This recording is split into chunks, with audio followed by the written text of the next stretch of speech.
The pockets of water and greenery that brought the first humans into southern Nevada more than 11,000 years ago still retain cultural significance for the ancestors of indigenous peoples. Pahranagat Lake in Lincoln County is thought to be the equivalent of the Garden of Eden in some tribal lore.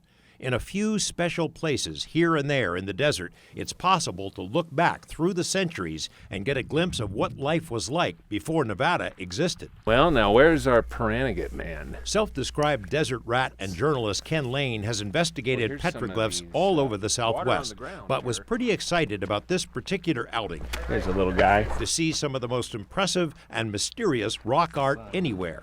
These look like the classic monsters or aliens or gods that people have seen that pop up in culture all the time.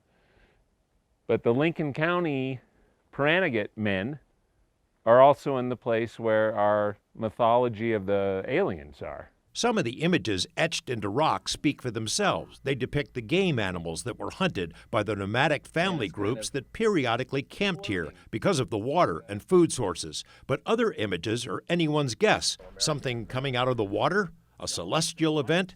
A big-headed, bug-eyed who knows what? Because so many ancient people drifted into the region over the centuries, it's not even clear who made what.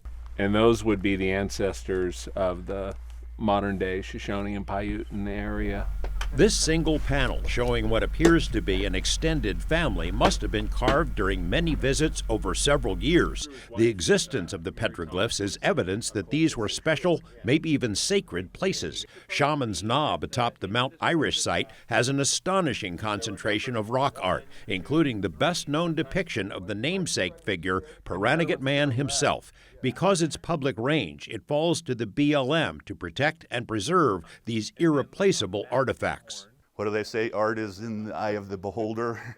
You can't talk to the person who made it, so I'm not one to say that you're wrong in your interpretation. You know, some motifs are very obvious. The bighorn sheep in Mount Irish, that is one of the highest concentrations in all of Nevada of that sheep motif. But then you get into the more abstract figures, say the Pahranagat Man. Hickerson says the traditional interpretation of the classic Pahranagat Man and alternate images of the same figure might represent shamanic activity, things seen by holy men on spiritual quests, or sentries posted to watch for intruders. But no one really knows, not even modern descendants. Incredible. Ken Lane, who finally got to see Pahranagat Man for himself, leans, as always, toward more exotic, mystical explanations. Then you see something that looks like a phantom with a sort of twisting devil tail and horns and arms.